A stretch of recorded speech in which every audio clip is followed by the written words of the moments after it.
Want great pay and lots of perks? Get a $1,500 sign-on bonus when you join the Verizon retail team in the San Francisco Bay Area now. Help connect customers with the perfect products every time. Apply at Verizon.com/retail-jobs. Verizon is an equal opportunity employer.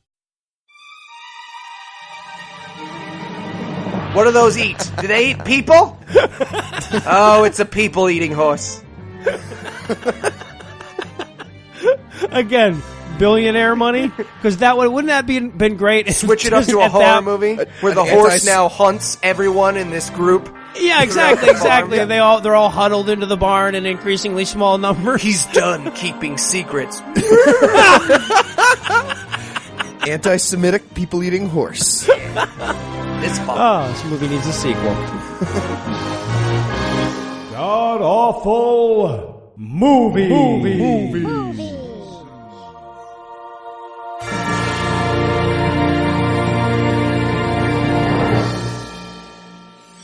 Welcome back to the GAMcast, where each week we sample another selection from Christian cinema because it turns out that Schadenfreude is monetizable. I'm your host, Noah Lugeons, and sitting to my immediate left is my good friend Heath Enwright. Heath, welcome back. I loved it. Such a good film. Fantastic. And sitting 989 miles to my right is my bad friend Eli Bosnick. Eli, how are you this fine afternoon, sir? Oh, I'm doing pretty fantastic. I saw an Oscar-winning film, so I feel pretty great. I'm gonna beat Leo out for the Oscar, I can tell. Oh, okay. Well, somebody has to, yeah. You can fight a bear all you want, but... If he'd beaten the bear. I mean, he's got his ass kicked by the bear. You shouldn't get awards for getting your ass kicked by the bear. You know what it is? It's that, placement trophy culture that we live in now. Yeah, exactly. You get your ass kicked by a bear, and they're like, you know what? You participated too. You get a trophy as well. It's a bunch of bullshit. So tell us, Heath, what will we be breaking down today? All right. We watched Unconditional. It's the story of a white woman who's pretty sure a black person killed her husband, and she uses this information to spy on people matching that description. So it's kind of weird. We get to watch her spend about 90 minutes interacting with some very nice black people, during which she has no idea that it's racist and illegal to be a racist vigilante. And Jesus, the end or something. Yeah. They kind of tossed that Imagine All Lives Matter, the movie. Yeah. And Eli, how bad was this movie? Well, I can just say this. When a white girl signs up for a Big Brother, Big Sister program, this movie is what she imagines is what's going to happen. That's how this movie's just like, oh my gosh, they're gonna gather around and they're gonna call me mom, and I'm gonna be like, I'm not your mom because I'm white and I'm rich, but it's gonna be the same to them because they're like puppies. This may be the most racist movie we've watched because of how, condescending it is. The nature of the, condescending white woman and the no moment of, checking in with black experience in this movie might be make this the most racist thing we've ever seen. Yeah, but it might also be at the same time, as far as filmcraft goes, the best movie we've ever seen. Oh, yes, fantastic. Definitely. The shot was always lined up. They had drawings. They obviously hired multiple camera people. That fuck you guy from the other movie, they finally fired him for this one. They're like, Dave, you're not in this movie. Fuck you. All right, we'll see you for God's Not Dead 2. Yeah, I think the helpful skeptic on Twitter pretty much nailed it. He said, it's still a dumpster fire, but behind a Cinnabon. Yeah. A good dumpster fire. You can smell it. You're like, oh, nice. And they're like, there was a baby in there. Well, it doesn't matter. Does not change the smell it's okay. of cinnamon, It was friend. black. It was a black baby, so it doesn't... They're like pit bull puppies. Oh, God. At least the movie knew that line was racist, but we'll get to that. We'll get to it. I'm not sure they did. I'm pretty sure they did. It was weird because, the amount of Jesus in the movie was super duper low. And basically the main thesis of the movie is bad things happen, but wait a minute. That's pretty much it. Right, God's love is just gotta wait. It's a test quiz. Pop quiz. Well, and that's really kind of encapsulated, I think, in the shittiest tagline I've seen in quite some time. This is the tagline for the movie. It's not a dead end if it takes you somewhere you needed to go. But in a sense of, fucking course, but also it could be because if you if you get there and then you have to turn around and go back, that's still a dead end. Right. It's only not, if it's your destination, then it's not a dead end. It's definitionally speaking. I don't want to be nitpicky here. I'm just saying that it's not. Maybe if it was like, it's not the wrong road if it takes you somewhere you need to go, but a dead end by its very nature would take you somewhere you didn't need to go unless the end was, it was your in which case it's just your destination. I don't know. It's just fine. That's just dying. Yeah. So also this movie, and it makes repeated mention of this, is based on a true story. And looking back over it now, I'm like, well, because nothing happened. I mean, nothing actually. How could this movie is a movie about a woman whose husband got killed, and then there's a guy who's tangentially involved who has dialysis but winds up okay. That's the same as nothing happening. This is like a movie about deciding what to have for breakfast. Yeah, and based on a true story, by the way. Yeah. Right. The other thing about this being based on a true story that made it weird as a religious movie is that there's almost no religious motivation for anything that anyone does. In fact, there's a ton of religious citation for people not to do the things that they do throughout this movie. Right. They act in direct and I'm not just talking like, I'm not just being nitpicky like, well, the Bible says you can smash the rocks of the heads on the infants, although that's in there, just a reminder. Yeah. Oh, it is. It's also like, there's lots of moments here where like, it's very clear that the church or whatever these categories are that are supposed to be caring for these children aren't doing it, so human beings out of the goodness of their hearts are doing it. So the thesis of like, God is the light behind the clouds is very clearly disproven by the fact that there's absolutely nothing God-related that helps anyone in this entire film. Right. His dialysis machine doesn't run out of juice and then it gets struck by lightning. Number 5 is alive. Yeah. Would have been a great twist. Well, I believe if the guards get the sense that we're stalling here, we're going to get our balls shocked. So we're going to take a quick break, and when we come back, we'll break down the relentless barrage of cliches that is Unconditional. I'm stalling. Oh, I'm stalling. I'm not ready yet. Okay, guys. So we're going to be doing our big push for Patreon this week in the style of Unconditional. So is everybody ready? Yeah, I have a question. So my line here, if I die, please let everyone know I'm sorry I never got to paint the sun. I'm wondering, is that too similar to later when I say, I wish I could see the sunrise and paint it? You know what? Yes. Yeah, it is. Maybe if you could combine them together somehow as we do it. Yeah. I had a question too. How's my pathetic cough doing? It's going to be like that's good. But remember, okay, you just watched your entire family get buried in a mining accident, and now you have the black lung. So deep in the throat. Oh, okay, deep in good the note. So lung. like, yeah, exactly. Why am I in a puppy costume again? For the last time, you are a 3-legged puppy with cancer of your ability to love. Yeah, your ability to love has cancer. Exactly.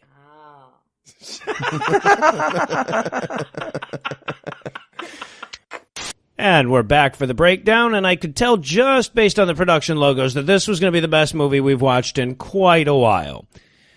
Get a bunch of exposition via child's book drawings, which was actually kind of cool. They're telling this like story of this woman's husband getting killed using like Berenstein Bears animation. Right. So we learned from this voiceover from a southern white lady about how her husband got murdered by that black guy with the red shirt.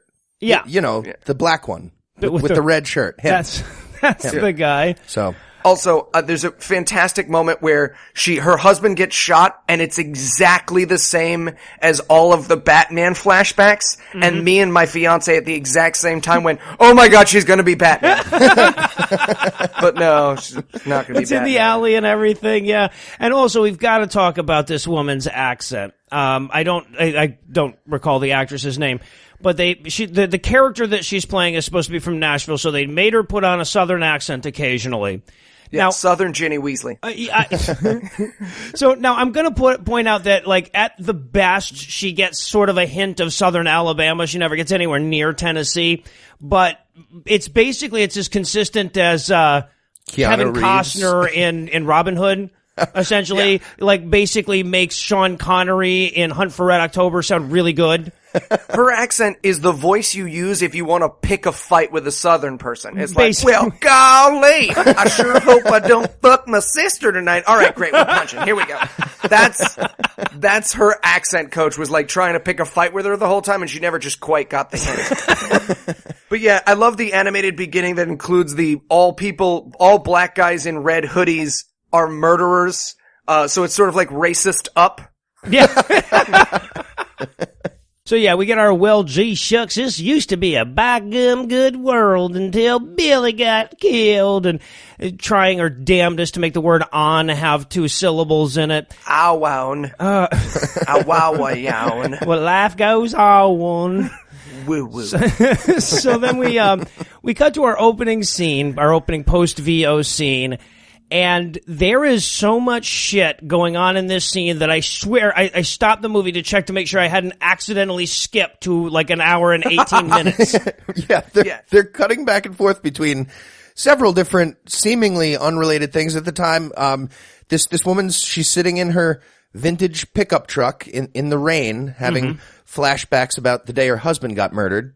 Right, she's got CSI Christianity going on in her head. Right. In the rain, it's raining, rain. And also 2 young kids, a brother and his apparently mute sister, we learn right away. Yeah. They're shoplifting food from a convenience store next to the murder-suicide rainy alleyway, which is right there. And they get caught and run away, and that's going to come in a second. And meanwhile, this was the weirdest one to me. There's a very attractive black man, and he's giving himself emergency medical care, like maybe chemo, maybe he's turning himself into the Green Goblin, he might be setting off a bomb. It's not clear. He presses a button, but wherever he was, it's also raining, so he's in the montage too. Yeah. Right.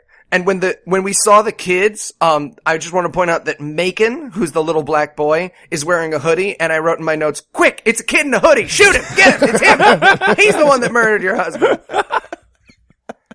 Yeah, and by the way, the movie will never get this exciting again, so enjoy it while you can. I just wanted to, this is such a minor moment, but I had to point it out.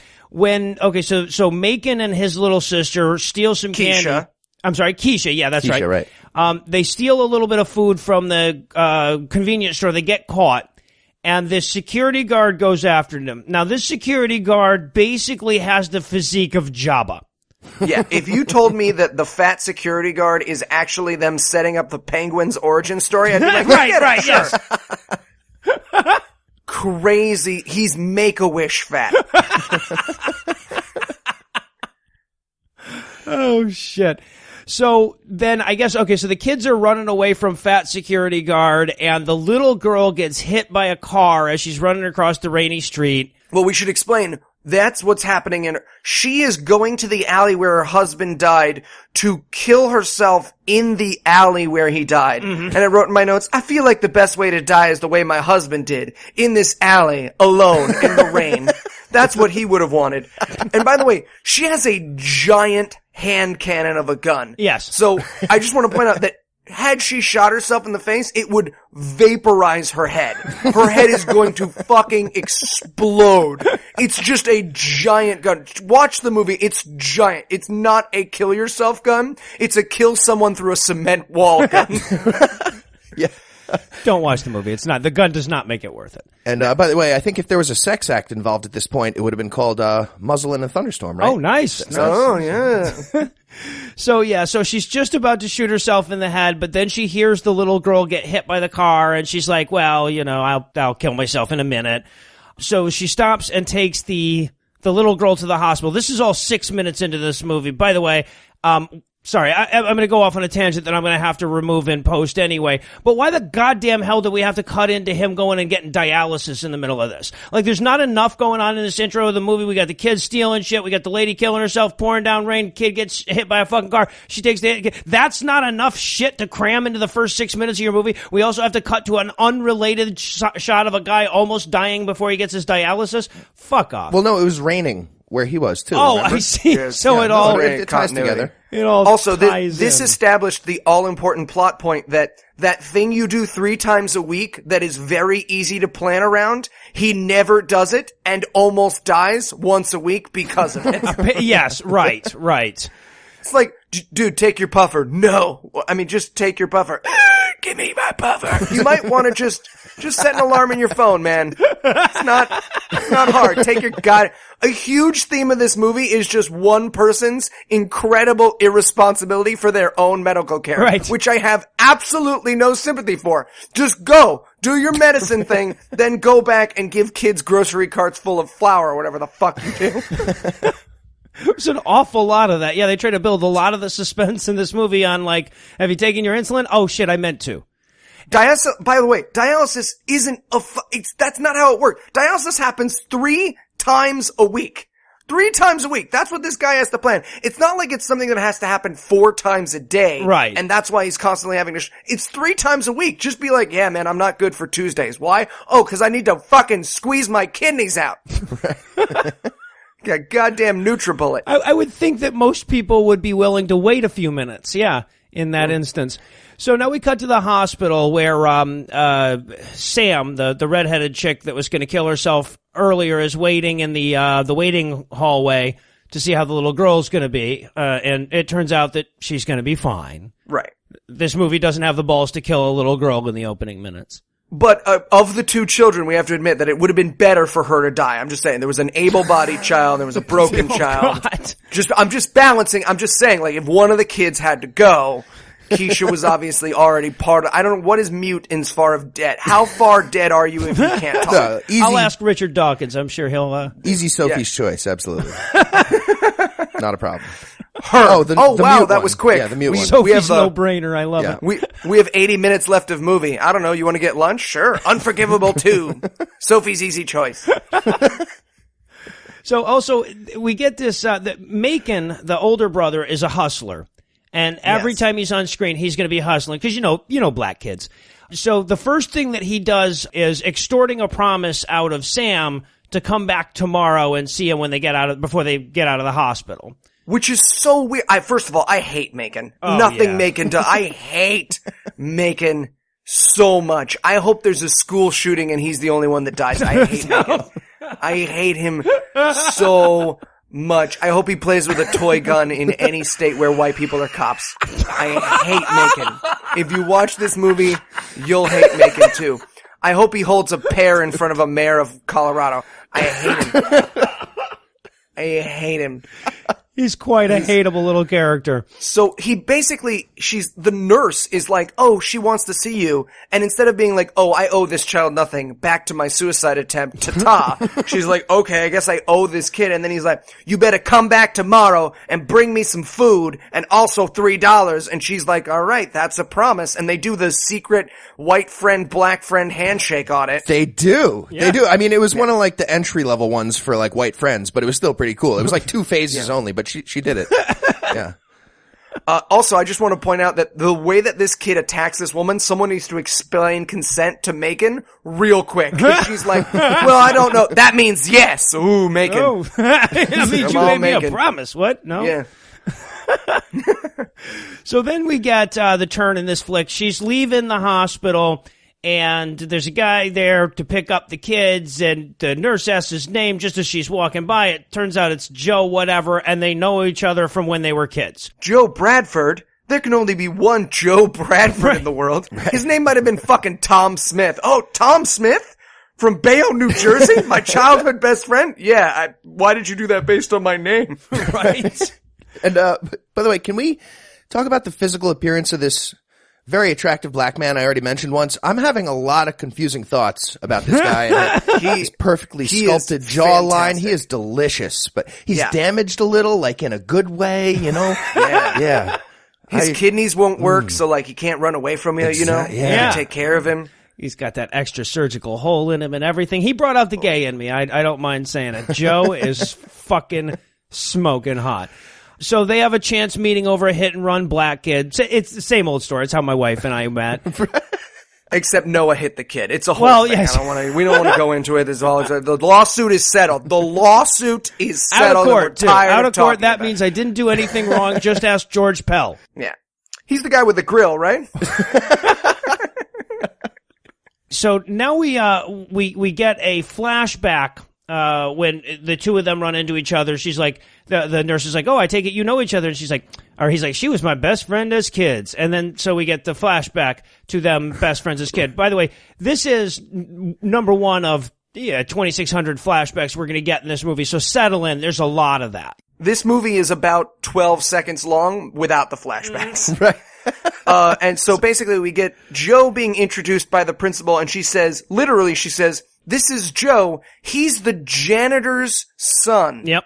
He's the new janitor's son. So basically she's like, this is Joe. He's the only black person in the world. Hate him. Yeah, right. And indeed all the white children do. All the little crackers are mean to him. Talking to a school full of white kids, he's like, why am I standing next to this little Negro child? Great question. Yeah, his grandma's the new janitor, and somehow they have an address in our district, and somebody sold, I don't know. But everybody be nice to him, and he'll let you touch his hair. It's very exotic. You all might have noticed that our kindergarten hamster died, so now we have Joe. Oh, God. And we cannot let the Eichners bring him home. We've learned that. We've learned that the hard way. Do not let the Eichners bring him home. And, of course, the only person in the whole school that'll talk to Joe is the soulless ginger girl who's just in it for the tater chips. Yeah, she kind of trade rapes him on this deal at lunch with the snacks. Like, she gives him this tiny little Jell-O pack for his potato chips for a full bag. It was kind of bullshit, I thought. Yeah, she went on to later run Starbucks. Yeah, here you go, potato chips for a field worth of coffee beans. Yeah, right. Well, and then also when a girl says, "How about my Jell-O for your tater chips?" There's no way that's not a sex thing. I can think of so many different things that she could have meant, but yeah, they went literal with it. And also, young Samantha rocks the two-phase bro handshake here too. So shows that's how she knows it. Yeah, she dated some black guys in preschool, I guess. Apparently. Yeah. So yeah, he beats up the kid that trips the little girl and then goes to the office, and that's how they become friends. And I want to say, by the way, look, Joe beat the fuck out of that cat. I mean, there was no fucking around on that. That was, solid right cross to start, good ground and pound at the end. So good form for Joe. Yeah, really fantastic stuff. So then he's the Ronda Rousey of children's schoolyard fights. If I need a 9-year-old white kid beat up, I'm going to Joe. Oh, you said it was me. No, you know what? I'm not doing this on air. It's fine. So then we go back to her house on the phone. Whatever. And I guess she decides you lose one fight to a 9-year-old, and then all of a sudden you're out of the. I don't want to talk about this. I said I wasn't going to bring this up here. Just get through the show. I'm a professional. Show must go on. So she gets home. We're back in the present day now. She gets home and she decides she should probably fuck Joe one time before she shoots herself. So she puts her gigantic gun back in the glove box. Nice safe place for a giant handgun. Also, she has a horse, she has cows, she has chickens, she's got this whole farm. She was just about to blow her head off, so she's like, oh, I love you, horse. And I'm like, you don't love the horse. No. The horse was gonna sit there and starve to death while it waited for your now vaporized brain to come and feed it some fucking oats. And also, of course, she walks in the house and the first thing she goes to is her dead husband's smell jacket. I don't know. I mean, I've never lost a wife or anything like that, but is that a thing? Do people just have like that one article of clothing from their dead loved one that they smell on a regular basis? You check in every day. It's just like, when you charge your phone at night, you also grab an article of the dead person's clothing, you give it a sniff, and then you cry yourself to sleep. Oh, okay. Yeah, no, absolutely. I don't have any dead ones, but I've got a few ex-girlfriends, and I have a whole setup like a Norman Bates type shrine going on with 3 or 4 of them. It's not a big deal. I see. I think it's pretty standard. You sniff them in different orders every day. Same order every day. That's important. Oh, okay. I get it. Also, as the child of a children's book author, she appears to be a magical kind of author that's also an author, illustrator, and publisher all in one. Yes. My mom is she's written over a dozen children's books, and she's won the Lee Bennett Hopkins Award. Nothing about the way that she does children's books in this movie has anything to do with the reality of how children's books are written. Sorry, just a personal pet peeve. She's just like, oh, I'll draw some pictures and weave a tale, and then it gets sent to the printing shop where they make a copy for every little boy and girl in town. I wanted to send my mom this movie just so she could be like, do you know how many fucking revisions of Where is the Bear I had to go through? I will stab you in the heart. No, I love it. It's got to be like watching. Like my dad was a cop, so you can't watch cop movies with me. I'm always pointing out dumb shit in it. I get it. So now we got to get another flashback. This is back when husband Billy was alive, and you can tell because she was pretty back then. She did her hair and stuff. And I officially was done with the accents at this point in the movie. Oh, for fuck's sake. When he walks in and she says, "Hey, cowboy," and he says, "Hey, pretty lady," I was like, fuck you. Done. God. And there you go. This stopped being adorable. Well, yeah, I was going to say, and it didn't, the fact that it could go down in adorability from where it was is pretty amazing, but damn did it. Especially when we get the whole, I guess, they're in redneck love bit here where she sneaks chickens into the cabin where he keeps his... He comes home and he's like, "You gonna write another one of them faggot picture books of yours?" And she's like, "Yeah." Then he says, and this gets explained at the end of the movie, but just bear with me. He goes, "You got my $2 bills from the bank?" And she goes, "Yeah, they're in the cabinet." Mm-hmm. But she's snuck chickens in the cabinet. Yeah. So when he opens it, it's like one of those cans of peanuts. Just chickens come flying out. So who knows how long she's tortured those and just trapped them in the dark. And it's been 4 days since he's been home. She's got them just spring-loaded in there. Inside of the cabinet's covered in chicken shit and the one chicken that died that they've eaten. But they come out at him and then he's like, "Oh, you put chickens in the cabinet, I'm gonna fuck the shit out of you." But then she runs outside and gets on a horse. Yes. And he has to chase her on a horse to apparently fuck her. I barely make it into the bed sometimes for sleep. If she was like, "Mom, you gotta catch me," I'd be like, "That's fine, you gotta come home to eat eventually, I'll fuck you then." Well, and we get in the slow motion riding the horses scene. I'm like, God, Jesus, are they going to be taking a moonlit walk on the fucking beach before this is over? Oh, yeah. He chases her into the farmersonly.com commercial. Yes, exactly. Apparently you don't have to be lonely. Yeah. Delightful. So then we cut back to the present day where Billy's dead and she's miserable. And the phone's ringing. She's waking up to a ringing phone. It's Macon guilting her about not showing up to bring "Where's my visit, bitch?" Yeah, basically, yeah, exactly. "Bring us some candy and some money in unsequential bills." Right. And for some reason she's not like, "Hey, little person I've never met, I saved your sister's life. Goodbye." Click. She's like, "Oh my gosh, I'm so sorry. What flavor candy do you like?" Right. What kind of pizza do you want? By the way, the beginning of this next scene is crazy. Samantha's showing up in the projects, like you said, to bring the food to the poor black kids. And it's like a John Woo hero arriving at the battle at this point. There's like colorful sheets blowing in the wind everywhere. Laundry. There's groups of pigeons taking off constantly. It's ridiculous, like overly epic and they're like going nuts. It's crazy. And it's this big letdown. She's just like, "Yeah, here's that pizza." Sorry. Right. Was I supposed to shoot those commando ninjas or I don't know, whatever. Well, and then you can tell that these kids are like their mom just doesn't give a fuck because she's smoking a cigarette. That's how you can tell. Right. So then she notices the next door neighbor, T. Mm-hmm. Now we glazed over this, but in the voiceover about the husband getting killed, they tell you that the only things that they found on the scene were a mechanic's rag, and they saw a black man in a red hoodie running away from the scene when the cops showed up. Keep in mind, they only make one of those a year, so there's probably like 4 guys. It's like a Hitari sword. There's probably only 4 guys in the world that have a red hoodie and a mechanic's rag. Right. So she notices that this guy that lives next door is a mechanic, and he's black. And based on that, we're supposed to think, oh my God, that must be the guy that killed her husband. She should have just started shooting right away. That was the one problem I had with this movie, that she didn't just immediately pull out her Civil War musket and shoot him in the face. Black guy with a red shirt? Come on, boom! Well, he wasn't wearing the red shirt just yet. The red shirt gets revealed a little later, so right now, all she knows is he's a black mechanic. Are you the 5-fingered black man that killed my husband? Bang. We so get that scene later. And by the way, can I just go back to this grandma for a second? This is the stereotypical old black lady, so check on your bingo sheets.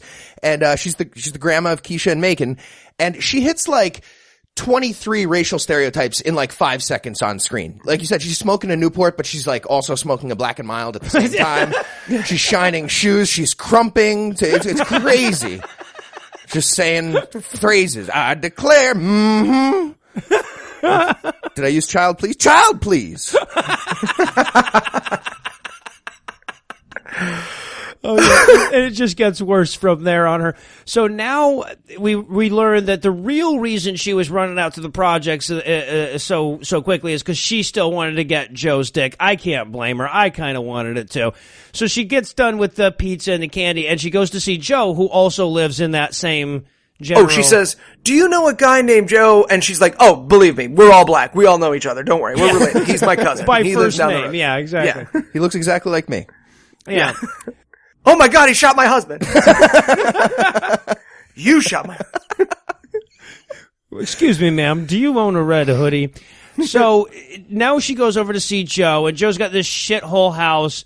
And his mailbox says Papa Joe, by the way. He's not just regular Joe.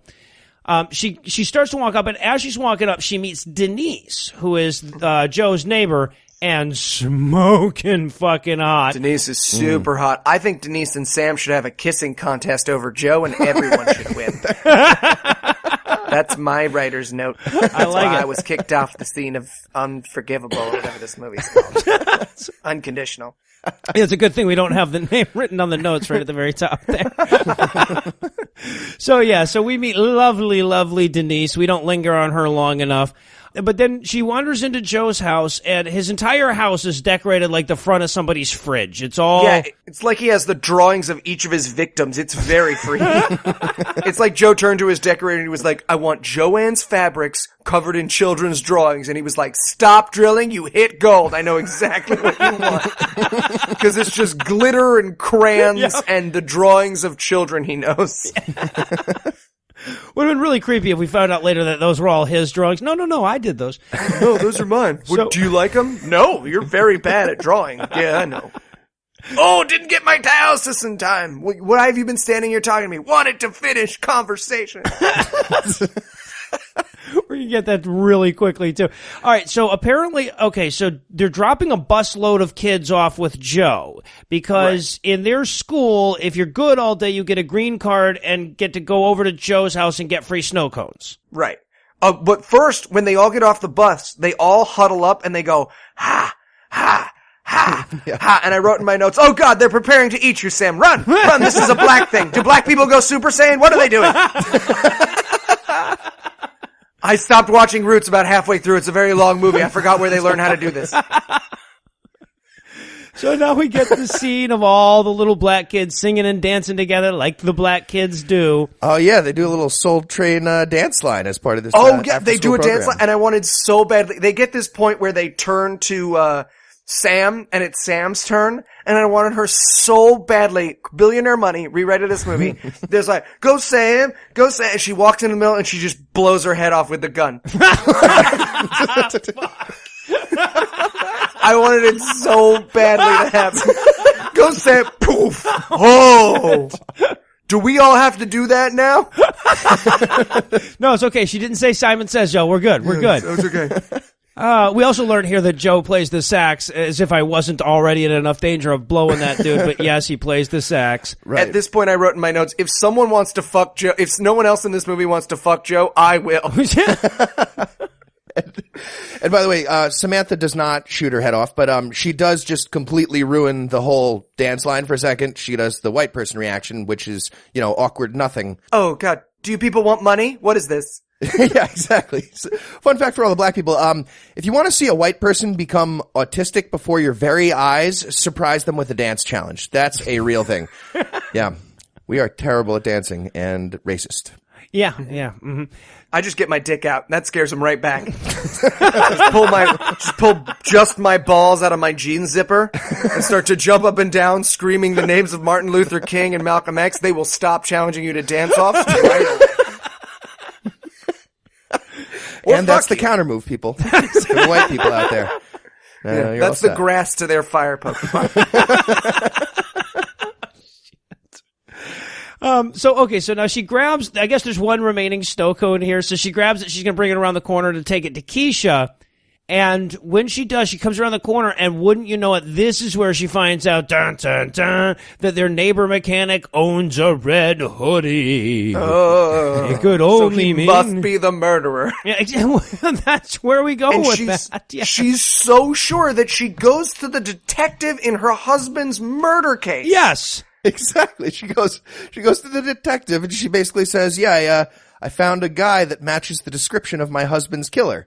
Yeah, black guy with a red shirt. It's definitely him. That could only be. Can we go shoot him, or how does this work? Do you shoot him, or who shoots him? This is the beginning of the George Zimmerman movie where they go, we just need someone who will stand their ground. Cut to a young George at a boxing ring somewhere.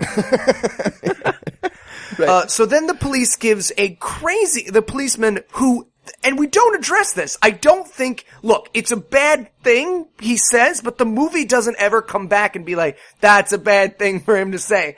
He says, I'm no racist, but I'm a realist. And by the way, whenever you say that, you're about to say something racist. Doesn't matter what you say next. Right. Right.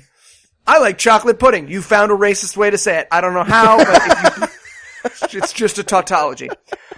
So he then explains that black people, and this is in the movie, I'm not saying black people are like pit bull puppies. They start out cute and cuddly, but and that's literally it. That's what he says. And she leaves the room, but there's no moment where she goes, well, that's a weird thing to say. She's just like, you have a point. Well, you have a point. Those kids are pretty adorable, but they will grow up to bite your throat out. I want to be very clear on this one because I think it's very obvious from her reaction when he says this that she's like, oh, you're a racist fuck, and walks out. She goes back to him a bunch of times though. Well, I mean, he's the cop. You can't just go get a different cop like you can go get a different sandwich shop or whatever. And I only point that out because like, not all of the movies we've watched would be cognizant of what a racist thing to say that was. I want to give the movie at least enough credit to say they knew that was racist as fuck. All of our movies are so bad that this is basically the fact that guy's not the protagonist of the movie is something praiseworthy. Yeah. The fact that that's not the final monologue of the hero, we're like, you know what, man, this movie's pretty fucking good. This movie's pretty fucking good. The bar is so fucking low now. But he also says, like, I understand with that Pitbull thing, I understand what you're trying to do, but he was basically saying those black kids you saved are probably drug dealers by now. I really wish you wouldn't interfere with police business from now on, by saving the lives of young black kids. We're trying to run them over one at a time, and if you take by saving Keisha, you killed 3 white husbands. I just want you to know that. Just basically like yours. The message he sends, yes. Yeah. So if you could go back in time and kill Hitler, would you? All right, what if I told you all black people are Hitler? I'm a cop. I'm a police officer. And okay, but so and now that's the thing though, is that the weird thing about this movie is it seems to be cognizant of this guy saying the Pitbull line is racist, but it doesn't seem to be cognizant of this woman saw a black man in a red hood and assumed that was her husband's murderer. They don't, they never address that level of racism. Although the cop does point out, he's like, that's not evidence. And she's like, I feel it in my heart. And he's like, great, we're done here. Would you like these white power pamphlets? Yeah, right. Except for the racist shit, everything he tells her is super reasonable. It's like, okay, you saw a black man in a red hoodie. I can't go arrest him now. Everybody I arrest is a black guy in a red hoodie. I realize that sounds like a great reason to arrest this guy you're talking about, but yeah, they don't let us do that anymore. That part's already filled in on the form. You got to check the crime that you're arresting him for. Oh, we just have them ready to go. I just need fingerprints. So she decides to go back to the projects in the middle of the night. To what? To stake murder T. Yeah, I guess. To stake him out, yeah. But she's distracted because nearby black people are the Disney crows. Yeah. That's what's happening. Just watch the movie. Yeah, pretty much. You wanted to show people they're dancing around a fire. Don't be mad at me. I didn't stage this movie. And of course, she sees the fire, and that reminds her of another flashback. So we have another husband flashback, and if you want to know how campy this movie is, they're camping. Yeah, I wrote in my notes, this couple did everything but fuck. No wonder he wandered around the ghetto looking to get shot. Yeah, no, it was like summer camp. There's horseback riding, and there's river riding, and there's camping in the night. There's gonna be some s'mores, but no pussy.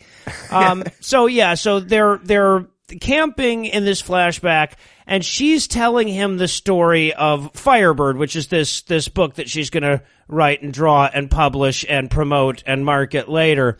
And I'm sorry, it's a shit story. Yeah, but for those who are interested, I think I can sum it up pretty quickly. There once was a bird that was like, why do bad things happen to good people? And its mom was like, where were you when I created the whirlwind? You can't beat up the Leviathan. Snicker snack, Can you open motherfucker. the doors of his face? All right, I'll show you the back of my tefillin. Come on, follow me. Follow me. You can see the back of my little magic hat. So it's a story about a bird that flies through a cloud, and even though it seems like there's a storm and blah, blah, blah, he gets to the top of the cloud and there's the sun there. And that's a euphemism for God and all of the stuff he puts you through. I'm just saying, I'm pretty sure there's no Law 42 porn about the Firebird yet, so get on it, Internet. You know? Come on, people.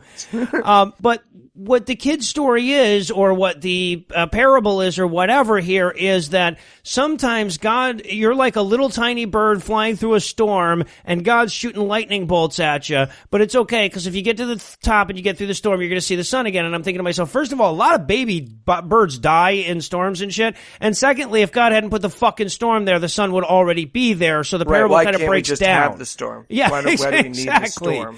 And that's the whole thing, is that the little bird's asking the mom, why do we have a storm? Which is like basically, why does God do bad things to good people? And the fucking answer in this movie is, because there's a sun above it.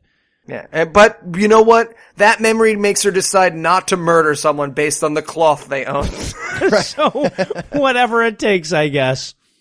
So we cut to Joe having a mini Oscar ceremony for the black kids that behaved that week. Yes, right. Yeah. And by the way, Joe, he distributes a lot of candy to children for a guy with diabetes. That it just seems like, he'd be a little more responsible about this. So, you don't need your feet. And of course, Macon wants his candy, but he doesn't get any because he didn't bring his report card, because he doesn't want his name to go up on the website where all the smart kids go, so that all kids will think he's tough. Whatever. Anyway. Right. And Macon is super duper aggressive. I wrote in my notes, Macon is going to try to murder Joe, but luckily Sarah or Sam or whatever will shoot him first. That's where I thought this movie was going. Macon, where's my candy, bitch? Katoof. I got your back, Joe. I got your back. Help me feed this kid to my horse. Yeah. My horse keeps secrets. He keeps secrets.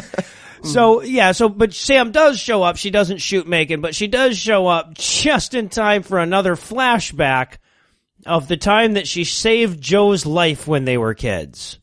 Right. And so they're hanging out in the woods, and Joe says, I want to show you something, and it's not his dick. So, already not a fan of this character. When he shows up too, she's like sitting in the woods, like drawing pictures of this bird or whatever, and she's like, that's the bird that's going to be in my book. And I'm thinking to myself, okay, we're supposed to believe now that for like 30 years she carried this bird story this close to her chest or whatever. It took her like all these decades to finally put the finishing touches on bird flies above cloud story. I mean, it's no 9 offense to what sentences your long. mom does or anything, but yeah, it's still 9 sentences. Oh, L. Rosenberg knocks out a children's book in a week and a half. If my mom had a book she was working on for 28 years, I'd be like, Mom, it's the ABCs. It ends with Z. It starts with A. Let's get it rolling. Start a new project. This one's not going well. Oh, shit. So Joe shows up while she's doodling her bird, and he's wearing a ninja superhero samurai outfit because that's not a metaphor, by the way. She's actually doodling a bird. She's not doodling her bird. I just want. She had a little strap on and everything. It was nice. It was cute. So he's taking her to his samurai training ground where he's going to learn to be a ninja superhero. It was actually a pretty cool little fort he had going there. Yeah, he got like a pull-up bar and a heavy bag made out of leaves. I thought it was cute. Yeah, I thought so. Honestly, I thought this little kid that played Joe was probably the most impressive actor in the movie. Yeah. The child actor version. So he's showing her a little ninja fort, and then they run across a rattlesnake, which might be the least harmful snake in the world aside from, like, a garden snake.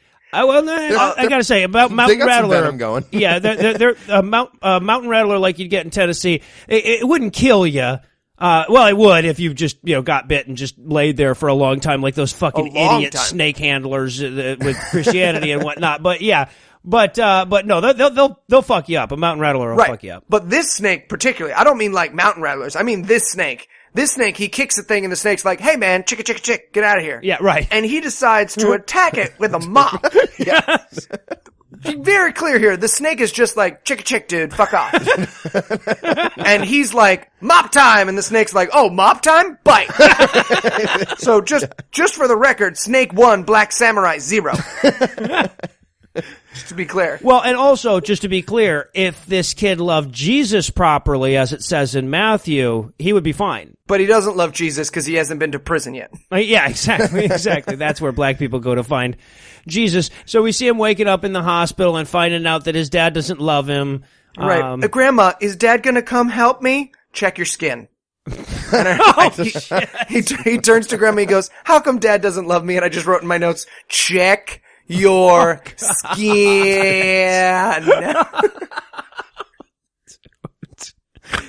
So then we got back to the present day. It's the movie. I didn't write this movie. Yeah, no. The opinions reflected in that. Never mind. Yeah, actually, we get even more of that in the next scene here. So, we cut back to the present day, and it turns out that he's Oprahing a bunch of food staple boxes with the kids. You get a box of flour and potato chips. You get some grits and Quaker Oats. So she goes back with Keisha and Macon to take their box of Quaker Oats and potato chips back or whatever. And I gotta admit, this is the only time in the movie that they made me laugh. At the front door? Yeah, because she says, Megan says, I'd invite you in, but my grandma don't like white people in her house. And she goes, what? He goes, no, I'm just kidding. And that actually gave me a laugh. That was actually pretty good. Sorry, Samantha, you people have to use the back door. Those are the rules here in the projects. But while she's waiting outside for them to see if it's okay if she comes into their house or whatever because she's white, she notices that T, the guy next door, the mechanic with the red hoodie, has left his door ajar. Right. Which, first of all, people in the projects probably don't generally do. But also, if they do, breaking into that person's house and wandering around, probably not a good idea. Right. Just throwing that out. But that's exactly what she does. She sneaks into the dude's house and just starts snooping around. Mm-hmm. And she finds his incriminating box of evidence in his drawer. Yes. And with all his murder clippings. Right. You can see scrawled on the top is, murders I done committed. Police, do not open. I mean it for real. She isn't in here. Right. And but he comes back home and she runs away just in time. But and he sees that some stuff has been moved around, but he thinks it was Macon because I guess Macon's in the habit of going around and fucking around with his murder box or whatever.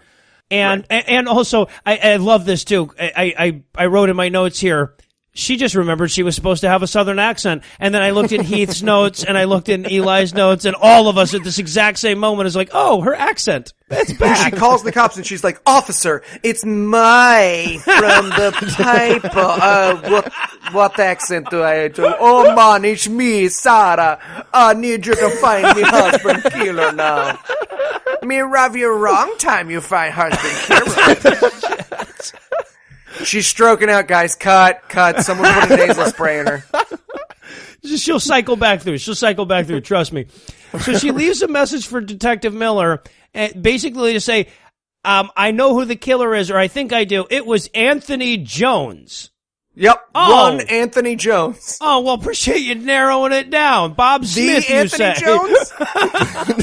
Will you run him through the Is He a Murderer program that you have? Right. She says, can you run his name? I'm like, well, that's a thing they say on TV.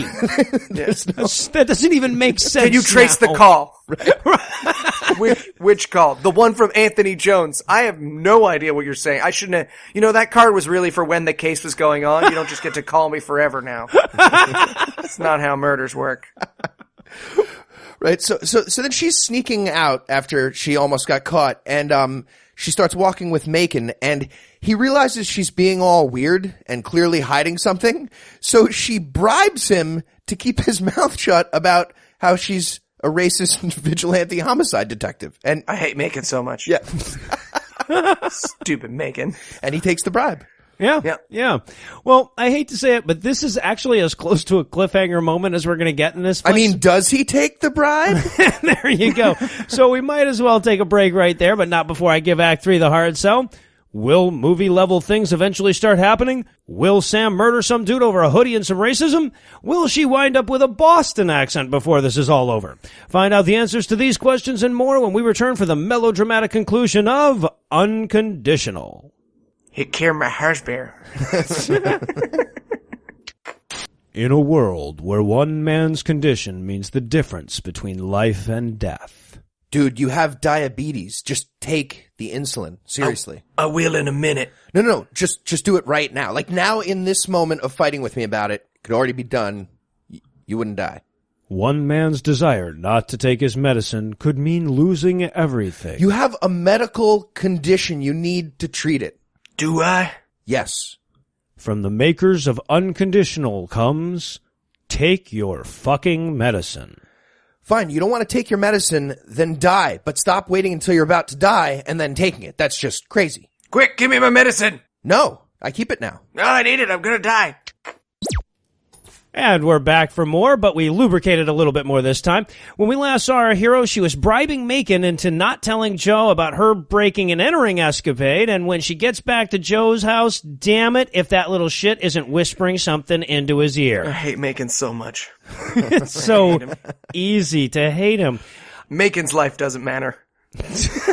all Black Lives Matter except Macon. Right. So at first she thinks that like her bribe didn't work and that Macon is selling her out. But what he's really doing is inviting himself and all his ghetto friends to come over to her horse farm. Well, he's whispering to Joe. He says, she's got a horse. And she goes, is that true? And she's like, oh. And he goes, about the horse and the farm? And she's like, yeah, no, I have a horse and a farm. And he's like, hey, everybody, we're going to someone else's home. And she looks justifiably horrified by that statement. Right? For a sleepover.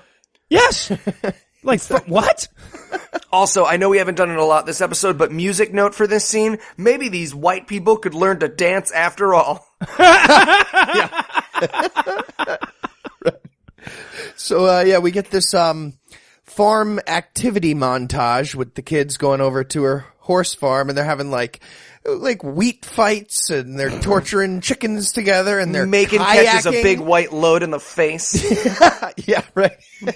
That's what Milks a happens. cow. Kinda nice. Yeah. And, but the weirdest part to me was the kayaking. Is there farm kayaking? Is Farm that a kayaks. thing She grows you do? them. Yeah, she's got a field of kayaks. Now, also, so we get this great scene where she shows Keisha, Tiny Tim mute girl, a horse. She's never seen a horse in real life. And she, like, covers her eyes and takes her into it. Now, I gotta say, like, a horse is kind of a terrifying thing to see. Like, if all of a sudden your eyes are uncovered, there's a horse like 6 inches away from you, and you're a little tiny human being, that's actually kind of scary. Probably not the best way to do it, but the little girl's cool with it, I guess. Yeah, and she says, they have a special gift, don't you? And then she pauses, and I wanted her so badly to be like, they can fill a woman in a way that no man can. You ever feel really, truly full, Keisha? Really full, Keisha. Full. Where are you going? Where are you going? But no, it's Tijuana. that they can't talk. And Yes, so they that's keep their- secrets. So apparently Keisha also has that gift. Yeah, right. Keisha, horses, and rocks, all good at keeping secrets. I'm thinking they have better attributes. You're really short selling the horses. But yeah, she's just going like, my horse, I've told him all my secrets. He knows where all the bodies are, and he ain't never told us so. I'm sorry, I'm doing way too good a southern accent, and I'm fucking it up. Oh, he ain't never told us, sir. Yeah, right, there you go. Meanwhile, I wanted to cut to the little girl talking to the horse, and she's going, and then they busted her Muslim boyfriend for that shit. Oh, and then there was this other time I convinced the Bush administration Saddam had WMDs. Holy shit. Oh, damn. But no, we didn't get that. Yeah. So now we cut to Joe. He's upstairs, and he's brought his dialysis machine with him. And he's about to do his dialysis when Macon comes in and says, hey, man, you got to see this. And he's like, oh, what? I got to do my well, I guess the dialysis can wait. And I just wrote in my notes a million times, dude, you need your dialysis. Right, I wrote fucking dialysis. This man deserves to die. If this man dies at this point, it's his own fault. Right, I have no empathy. There's no what is it? There's no stakes. The stakes are created by a character's own bad behavior. Right, and stupidly bad behavior, not even like particularly inconvenient here. So then we get some more chicken chasing and hay riding. This is my single music note of the episode. On this scene, I had David Attenborough just said something profound about trees. This is also where she points out that Denise, she's like talking to Joe and she's like, you can't see it, can you? Denise is in love with you. Well, fucking of course she is, but anyway. We cut to a sign of Denise wearing a neon sign that says, I want a hot cup of Joe. right. Landing strip pointed at her vagina and he's like, oh, we're just friends. She turns the sign around. No, we're not friends. This is a guy with orange cones. Best friends. Yeah. She wants the dialysis dick. Absolutely. Oh, yeah. She wants the kidney shifter. By the way, I would pay so much to watch those two fuck. Oh, that'd be glorious. Anyway, so now we cut to dinner, and they're having dinner in the barn because she's not going to let all these black people into her home, I guess. So she has them in the barn. And they start playing with her dead husband stuff as she gets very upset. Yeah, they're misordering the sniff shrine. And as Heath pointed out before, you do not fuck with the order of the sniff shrine. Fucking Macon. And then they play. Oh, this might have been my least favorite scene in the movie. But they start playing some country music they put on the record because kids these days know how record players work. And they're like, oh, this is awful. To which Joe says, well, her country music helped save my life when I was in prison. Right. And they go, tell us that story. And he goes, no, you don't want to hear that story of the time I was in prison and almost murdered. And she goes, no, we do. Me and these children want to hear about your near manslaughter in prison. Which leads us to the most offensive scene in this movie. It's another flashback. Congratulations. Oh, yeah. But by far the most offensive scene in this movie. Oh, yes. So Joe goes to the prison cafeteria. Mm-hmm. Gives up his cornbread like a bitch. Right. To the white guy who owns the only hat in prison. When he finds out that Big Mac, who is another African-American gentleman in prison. By the way, I just want to point out these are the names so far of the African-American gentleman in this movie. T, Big Mac, Papa Joe. Yes, Quarter pounder. Quarter pounder, yeah. He's the little guy that follows him around. Yeah, exactly. It's on the 99-cent menu. So then, that's important. So then later, Joe and another black guy are listening to country music and mopping the floors. And when they turn off the country music, the white guards literally, they've segregated the prison. There's white supremacists on one side, black guys on another. They push the let the white guys out button. Yeah, there's a white guy out button. Exactly. Yes. The guards release the white people to murder the two black janitors like the goddamn Coliseum because they turned off the country music. And Joe pacifies them by singing and dancing for them. By singing, and the black man placates the white lynch mob by singing and dancing. Because he sings and dances real good. Yeah, he sings and dances real good. Shiny and then shoes, whatever you want. Mutual respect for white country music saves the day by creating unlikely bonds of friendship. Yes, that's what happened in this goddamn movie. Ridiculous. So no one in the present day goes, wow, that's a fucked up story. They're just like, oh, yay. So all the children have a barn dance. They do. That convinces the Oh, I wanted to point out, when we see Big Mac before, this is going to come back later. Big Mac threatens the only white guy in prison with a hat with a machete. He just pulls slowly, like a full-size, this is not a shiv, this is not a toothbrush that's been carved down, a full-size machete out of his jacket, and he's like, hey man. Blood diamond machete. Yes. And yes, that story convinces all the kids that country music is cool because it keeps you from getting ass raped by white supremacists. So they have their little barn dance, and while they're doing that... She kills herself. It was so fucking nice. But no, Detective Miller has called to let her know that, yes, Anthony Jones, the one Anthony Jones in town, was one of the original suspects but had an alibi. So she's on her own. But seriously, stop going to black people areas. Just white to white. I'm just saying. By the way, that's Jack Dalton from MacGyver, the cop. Oh, right on. I don't remember a character named Jack Dalton in MacGyver.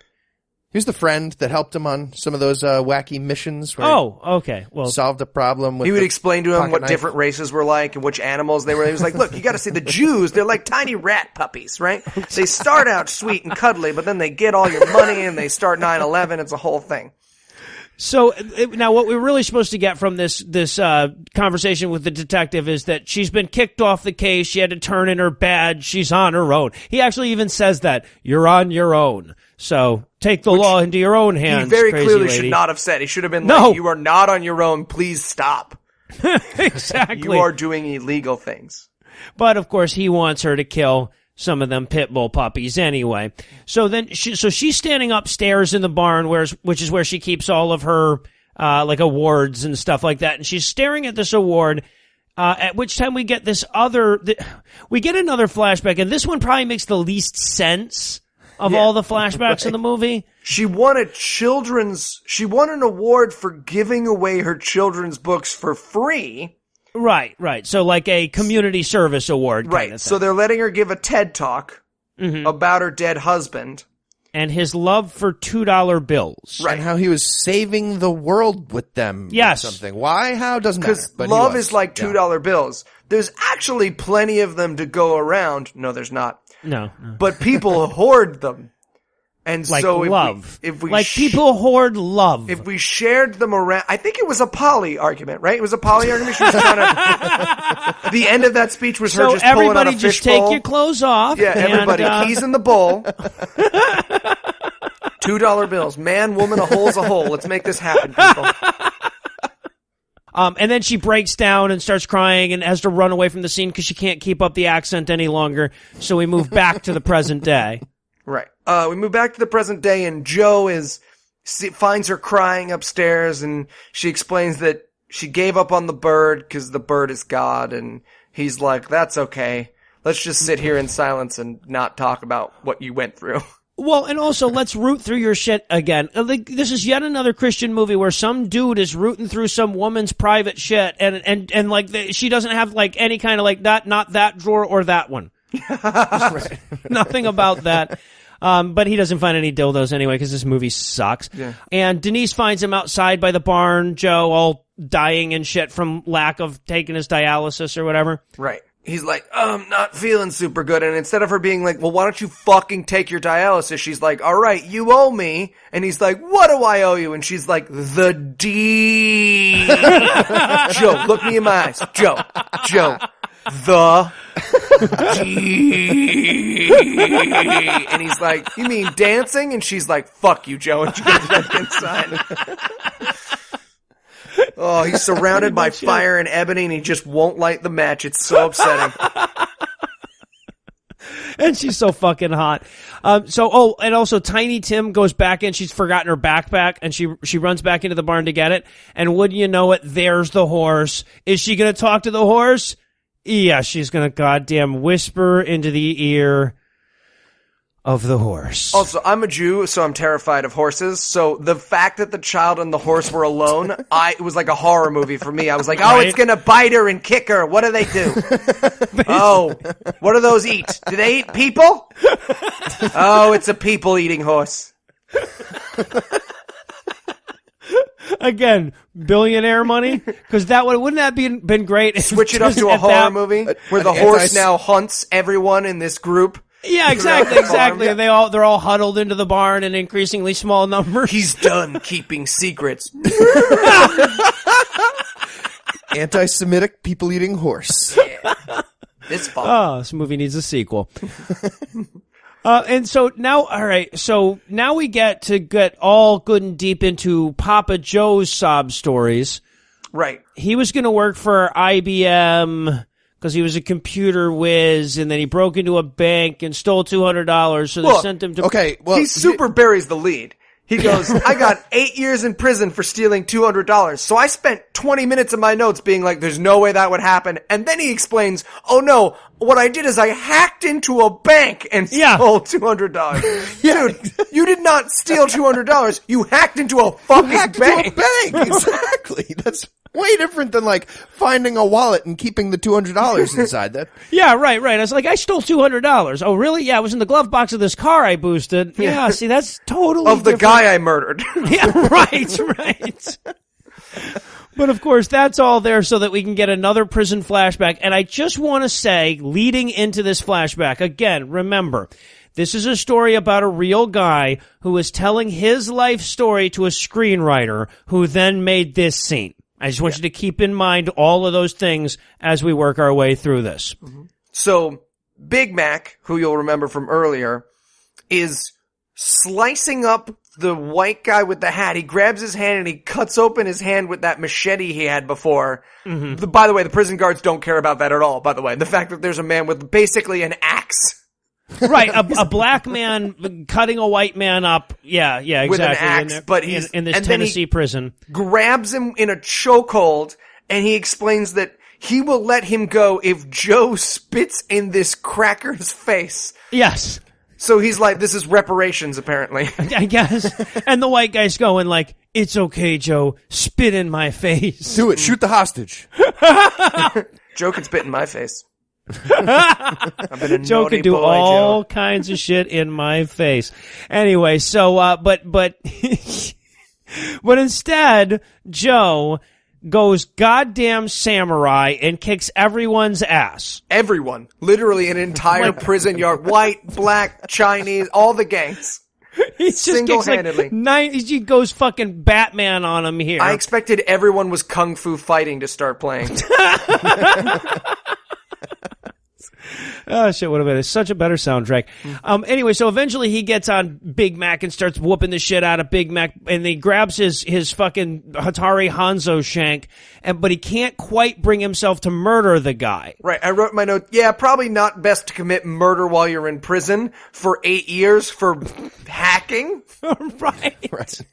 You would think. And then this is where we go full on God for a minute, because he goes, I spent 40 days and 40 nights in solitaire. Like, why would you say 40 nights, dude? Like, of course, they didn't let you out at night. It's not like fucking Ramadan. Yeah. You're 40 days implies 40 nights. Oh, man. And they made it like an hour without any Christianity right to the face.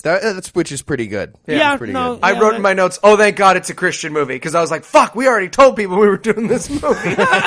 Someone better talk about some Jesus. That bird's not going to cut it. Yeah, right. So what we learn here is that he found God while he was isolated for 40 days in prison. You know, under mental duress, where true things occur to you. Yeah, where you go crazy. Exactly. You know how sometimes when you put people alone for 40 days, they come out and they're crazy? I came out with God, but it's fine. It's fine. Don't worry about it. But it was sane. That's where one does their best thinking.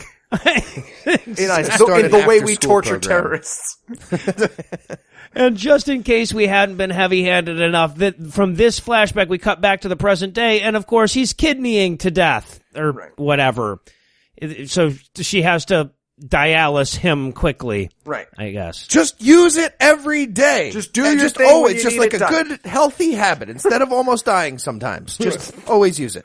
It seems so easy. Anyway, so then we cut to them like just chilling by the fire. And also, I want to point out, Keisha comes out at this point, and there's so much touching and cuddling of other people's children in this movie. Very inappropriate. Yeah, exactly. Yeah, Keisha comes out and just cuddles up in Sam's arms, which is kind of weird. Right. So, and we get another sob story, because now we have to hear Keisha's sad story. Yeah. She got mixed up with the wrong crowd, and so a guy came into their house and murdered her mom in front of Keisha.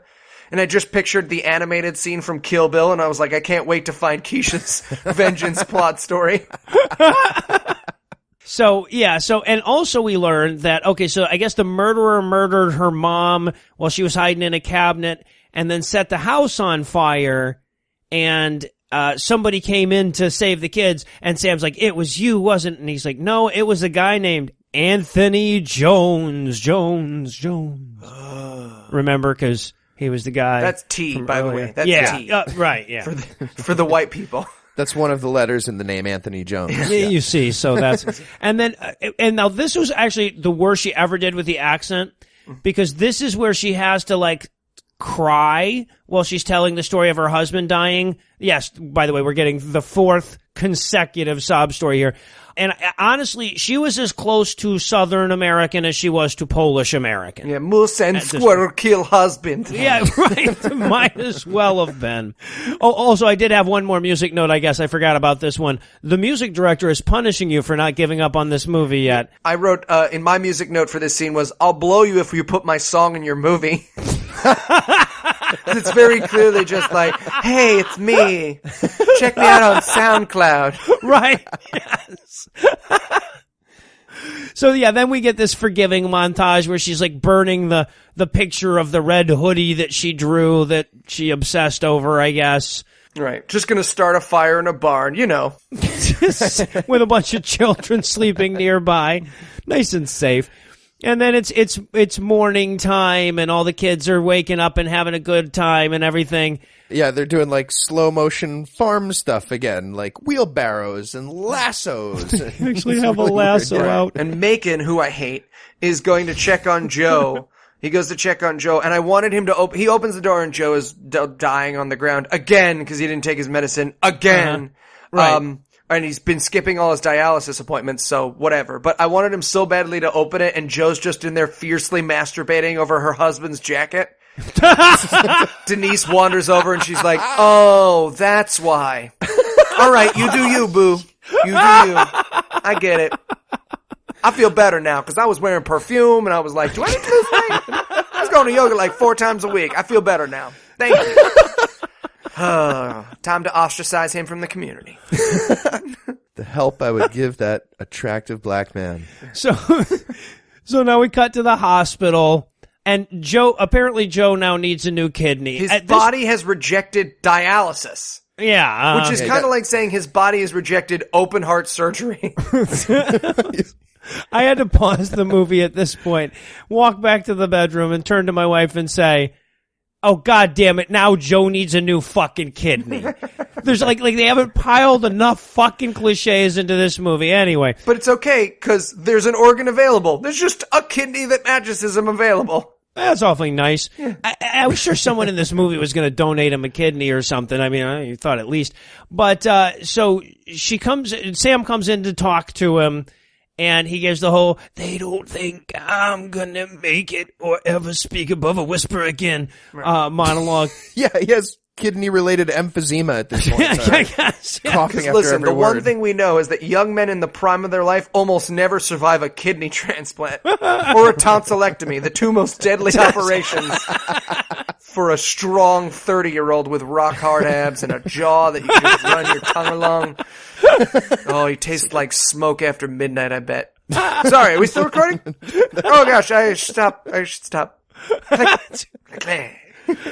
So she says to him after all this, she's like, do you have time for a story? And he's like, do you mean before I die? Because that's a really insensitive way to word that. Is it like a fun dying story that you have ready with an illustration? If it's like that, then yes. And it is. So she tells him a fucking story, and like I wanted him to just cut her off like 3 sentences. Can I stop you right there? I get that you're talking about us in this story. This is just a weird way for grown-ups to have a conversation. Yeah, I wanted him to be like, does this story end in erotica? Because that's really the only reason I'm into this story. You can't just like do your job at dying people. That doesn't make any sense. They probably won't want that most of the time. Like maybe like prostitute, chef, but like otherwise pretty much. Oh yeah, believe me, I've been kicked out of several hospital rooms. Yeah, I told him he looked like a fat Ronald Reagan. You can't just podcast at people. Get your hands off me. You're not a real cop. It's because they put you in a uniform. Oh, you are a real cop. Fun. Oh. I didn't notice the gun. Not hurting anyone. Yeah. So she tells him the story about how he really is a superhero, and she's drawn a picture of Samurai Joe with all of the kids standing around, which is weird. Yeah. And now we get Macon. Yeah, hustling Granny for some bus money to go see Joe. And in Grandma's the hospital. got this weird sort of monologue where she's like, the world is evil and the people are monsters. And I'm like, start a Tumblr, Grandma. What's going on right now? Yeah. And I just thought to myself, like, because at this point, this movie's moving beyond tear-jerking to tear-crowbarring. Right. I mean, I think the fucking writer shows up at my house and starts cutting onions in the other room at this point. And I'm thinking to myself, are we just going to have a long series of last goodbye moments with Joe with every character in the movie? And indeed we are, because now we get this ridiculous fucking scene with Macon saying, oh, Joe, can you be my father? I wish you was my dad. And he's like, oh, I wish I could, but I'm done. I'm like, could you guys not find a 3-legged puppy with a scar over his face to stand in a fucking window in the rain and a fucking Sarah McLachlan song to play? And by the way, just a quick side note. I've been to hospitals before, and every single patient doesn't wear an oxygen tube around their face. Like, that's not ever. For example, kidney disease has nothing to do with respiratory system. It's not, you wouldn't need that. Most hospital patients just breathe the air. The air, yes. And there's oxygen in that. It's just in case. They just preload the air. They separate out the nitrogen. And yeah, it's fascinating. That's cool. Is that just in hospitals? Where you can breathe the air? Casinos too, yeah. Yeah, exactly. They put air in those too. I don't know. I've seen people with oxygen tanks at casinos. Yeah. and a cigarette. Yeah. Absolutely. So now we cut to Grandma's house, and Keisha can speak. Yes. Not mute. But yeah, because she whispered to her horse now. Right, but she whispers to her grandmother, and her grandmother's like, wow, that's the first time she's spoken. I'm gonna give up drinking now. And I feel like that should have been a bigger moment, but everyone in the movie is just like, nah, we just got the Macon scene. We got the goal. We got the Oscar goal. Also, Keisha can talk. Yeah. Yeah, she says, I promised the good Lord that if she ever spoke again, I would stop drinking. So now I'm going to have to stop drinking. Thank you, Sam. You've saved the day. Right. But kind of magic white people. Right. So she goes into Keisha's room, and there in Keisha's room she finds the drawing of the bird that she gave her husband. And at this point I wrote in my notes, oh my God, Keisha is the murderer. How awesome. We're not ripping on this movie, and we're buying multiple copies. We're sending them to friends and family. Keisha doesn't speak because Keisha's not a snitch. It's the perfect crime. Keisha's killed a man. I love it. So she sees the bird, she rips it down off the wall, and she says, did you draw this? Where did you see this? And I'm like, yeah, quick, yell at the little girl with PTSD. That should be helpful. I'm sure she'll have some answers. The girl for you. who spoke for the first time today really needs to be yelled at by the one person who's let her learn to trust again. Yeah, right. What is this picture from your childhood? Yeah, exactly. So she goes back into her locked in syndrome or whatever. So Sam has to ask Macon, and it turns out that it was T. He drew that. It's the only thing that he knows how to draw real good. And that's proof to her that he's the murderer. Right, okay, so and that's good proof. Like, if you... Well, okay, but the scenario that she's spinning in her head right now is like, oh, he must have shot my husband, taken out his wallet, taken out this picture from the wallet, left the rest of the wallet because that was found on scene, gone home and started drawing it and teaching the neighborhood children to draw it. That's the only explanation. That's Hannibal-esque stuff, right? I mean, right? But if a white lady comes around, don't tell her I drew this for Yeah, you. right? If anyone ever asks you who taught you to draw this bird, you don't know shit, okay? You don't know fucking shit. Like, what? So, based on that, she goes and she gets her gun and sets off to murder him. Right, and so she goes into his house, she opens the box of murder confession, finds the picture, and then T comes in. And she says, my name is Samantha Crawford. You killed my husband. Prepare to die. I wrote the same thing. I wrote, oh, she has an Indigo Montoya moment. Fantastic. Yeah. But now we learn that the story is that T did not murder her husband. Yes. Her husband was repairing the transformer on a liquor store in the ghetto. when he noticed T hanging out outside, and then he attempted to pick him up, right? That's what the scene is. It looked like gay sex was trying to happen clearly here. him trying to solicit T for gay sex, but fine, whatever. T didn't get the hint. So they share a sandwich and some coffee, and they're best of friends. And literally, T's like, I knew that man would change my life forever. I walked away going, that's a good guy. Sure hope he don't get murdered. Bam, bam. He walks away from T for literally 12 seconds before he's murdered. Yeah. His journey was, man, that was a nice guy. Hey, man, give me your blam, blam. Like, there's no, what mugging could have taken place? So then T runs to help him, and the guy runs off, and he whispers his last words to T. He says, tells Sam Stop making me chase her on a horse every time I want to fuck. Right. Well, I love too because they cut back to like present day, and he says he's telling her Billy's last words. He says, "Tell Sam to always walk on the clouds." Now it sounded kind of cheesy to me, like the writing in a shitty movie, but he was dying, so I didn't say anything. I thought about cleaning it up a little, but I just gave it to you the way he said it. It's kind of stupid though. And then she says, "Did he give you anything else?" And I wanted him so badly to be like, "Yeah, man, solid HJ," like he knew what he was doing. This was not his first. But no, it's a blood-covered picture of a bird and a $2 bill. Yes. Right. Yeah. So the black guy was a good person after all. But here's the thing. If T didn't get a secret code from the dying husband, she would have shot him for blacking with a red shirt. Yes. And drawing a bird. Yes. That's what would have happened. Yeah. And now we cut to a voiceover from Joe. Sam is reading the "In Case I Die" letter that Joe wrote. And the letter's like, I'm dying. You need to be a samurai now. And I was like, is she gonna hunt the white guy down? What is that? Is that unconditional too? But no. It's just the classic sort of blah, blah. And then we see her at the graveyard because Joe died.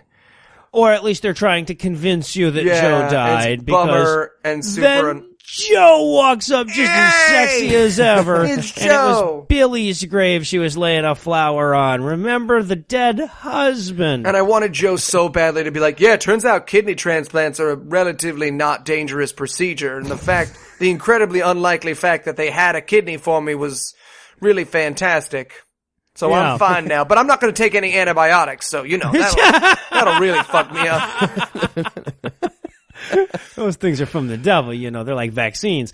And like literally like his VO bleeds right into her VO. Yeah, she finds God's love thanks to a voiceover conversation with Joe. Yeah. Yes. And now she's all of a sudden wearing clothing that fits her so she can be extra good looking for the big finale, which is when she opens a door in the rain. Oh, for fuck's sake. Well, because her children's book got published. Well, yeah, right. And Tiny Tim was reading it right along with her. When she read, I wrote in my notes, oh my God, Keisha, shut the fuck up. Yeah, oh no, her voice was so bad too. They just gave her enough lines to pay her, I guess. But yeah, no, that closing shot though, after that, it's pouring down rain and they have this ridiculous, her opening the barn with both arms and shit. She opens the doors up into the rain and she says that, what if God's love is like the sun, except the sun could stop you from getting raped, but doesn't? But yeah, that's exactly. Wait. Anyways, credits. That's literally how the movie ends.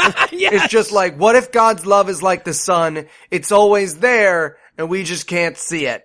Credits. By the way, in case you haven't had enough heart-wrenching, meaningless voiceovers, we actually get the real Joe Bradford that this movie is based on coming in for a voiceover to ask us for money at the end of it. Go to unforgivable.com/act, which, by the way, they're trying to recruit you for Christian Charities of America. It's one of the Christian Big Brother, Big Sister programs, which, by the way, does not involve giving kids food, but mostly involves converting children to your religion. Just quick side note. Yeah, and that's what I thought that was really the key in this whole fucking movie, because for a long time I'm thinking of this about this movie. I'm like, wow, they're really soft pedaling the Christianity. I guess this is the kind of thing that any, whatever, even a spiritual but not religious person could say, oh yeah, I like this. Okay, this is a good message or whatever.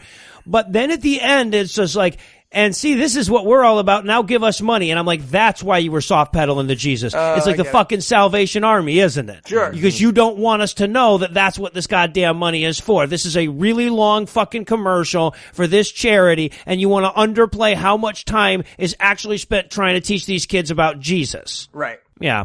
So we figured him out at the end. Yeah. And then we also realized that nothing actually happened in this movie. Well, right, people were gonna die. People were gonna kill each other. People were gonna do this, but nobody actually did any of that shit. No.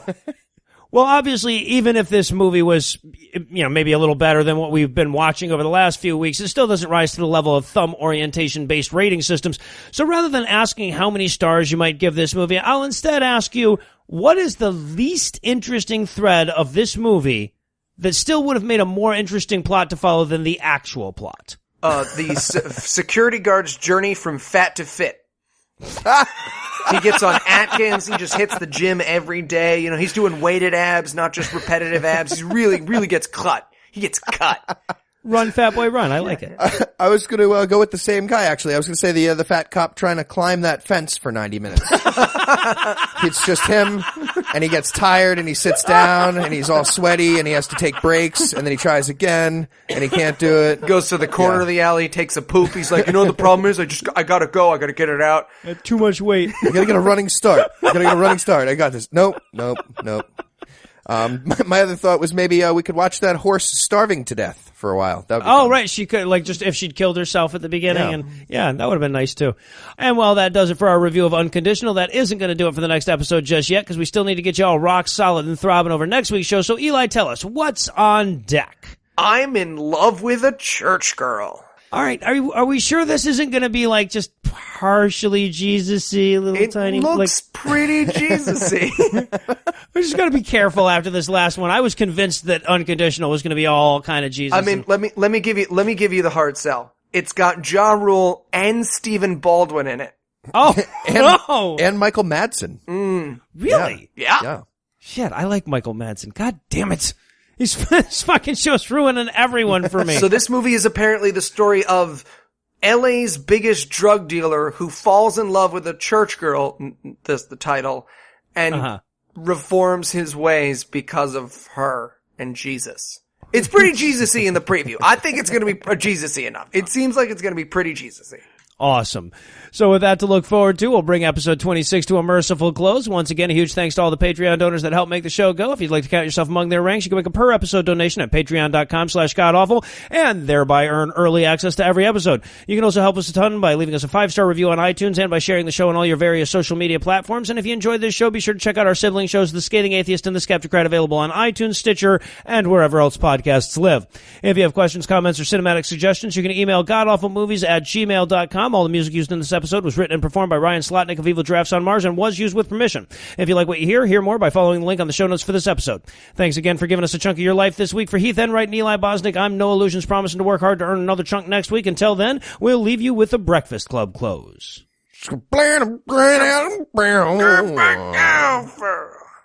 Macon was shot 87 times by the police when he aggressively held a banana at them. T was just making shit up on the spot when Sam found him, but he totally killed the fuck out of her husband. Joe died because he was too busy teaching kids to read to take his antibiotics after his kidney transplant. Oh, Joe, no. Oh, yeah, Macon. I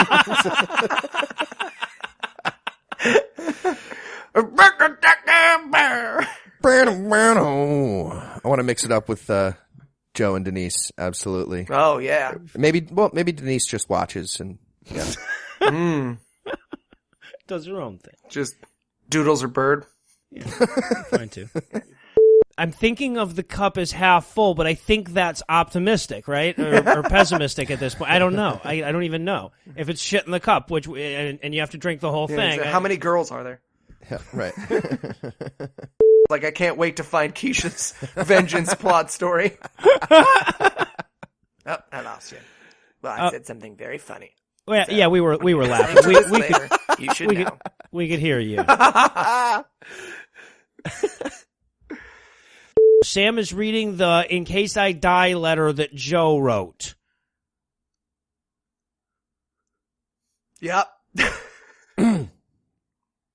Sorry, this movie has so little to offer, I guess. You bring your phone everywhere. Work, school, the movies. Now you can bring it to an Xfinity store for an easy way to switch to Xfinity Mobile, a new kind of network designed to save you money. You can get up to 5 lines of talk and text included with Xfinity Internet at no extra cost, so all you pay for is data. It's never been easier to switch to Xfinity Mobile and keep the phone you love. Click here to see how. Sorry, I gotta take this. Restrictions apply. Limited to select mobile phones. Requires activation of a new line of Xfinity Mobile. Up to 5 devices per account. New Xfinity Internet customers limited to up to 2 lines pending activation of Internet service.